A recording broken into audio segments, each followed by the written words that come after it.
บายดีพี่น้องเขาซื้อซองโรเตียบ้านหน้ามื้อนี้เป็นมื้อสันวันดี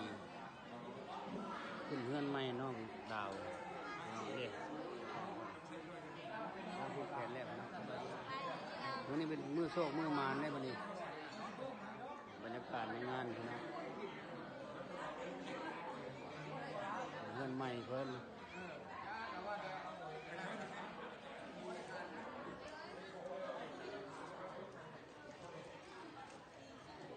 แขกกระลายอยู่ได้พี่น้องเลย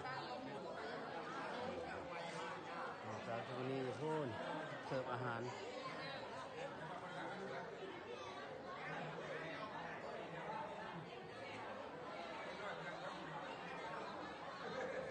เราจิวบ้านหน้าจะมีใส่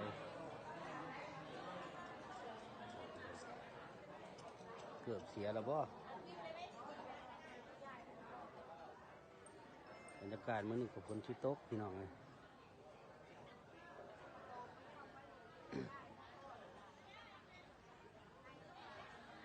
โอ้คือหลายห้องเลยเฮ็ดหลายห้องดิ4-5 ห้องหลังบ้านไง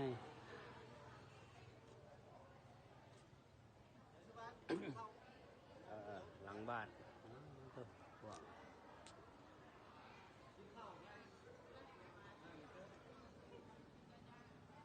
ตอนนี้กำลังรับประทานอาหารพี่น้องเลยแขกกำลังมาได้โต๊ะได้นั่งโต๊ะบ่ได้ตั้งบ่นั่งสูงแค่นั่งโต๊ะนั่งตั้งใครได้บรรยากาศในงานกำลังบรรยากาศในงานเด็กตื่นแต่ดึกเห็นนักเอกเขาเรียกเสิร์ฟสบายดีพี่น้องนั่งโต๊ะเฮ้ยนั่งพี่น้องไม่ให้นั่งตั้งบ่นั่งโต๊ะนั่งตั้งเขาสูงมานั่งน้ำกันเลยนี่ตั้งนี่อันนี้เจ้าภาพได้พี่น้องเจ้าภาพเดี๋ยวเสิร์ฟแขกเจ้าแขกแล้วจะได้กินเจ้าภาพเจ้าภาพกินหลังบรรยากาศนึกโอ้ยน้ำไว้ในหลังเนอะคนทุกข์กระเบาในบ่เนาะโอ้ใครก็จะได้แต่คนรวยๆนะพี่น้องกินว่าเราจะต้องต้มนะเด้อยับขึ้นไปขอให้ได้5 คนจีนเด้อเก่งรวยๆเอาเวียนขึ้นมาเลยพุทธมันเอาเวียนใครผู้ทุกข์ก็บ่เอาเนาะเอาแต่ผู้รวยๆเนาะใครถูกบ่เอาโอ้ยตาเนาะมุ้ยวาสนาแล้วกันผู้ใดทุกข์ยากพี่น้องอยากได้แต่ผัวจีนพี่ดอนสนใจบ่พี่ดอนอยากได้ผัวจีนคุณค่ะสบายดีค่ะพี่น้องคนสวยต้องมาสวยหน่อยจังหน่อยคนสวยแล้วมาสวยมาไหมมานั่งไหมแม่ขี้มือเฮาได้ดิเพื่อจะเสริมให้ได้เลยละจะกินแต่น้ำบ่อยากกินเยอะเมื่อนี่นะกินแล้วแหละเมื่อวานยังเช้านะพ่อของหวานก็แซ่บนะพี่น้องอีกนะร้านเลยพี่น้องแซ่บร้านจับแซ่บให้เองบ่สบายดีที่บ้านนะบ่สบายดีสบายดีโอ้คนชกไง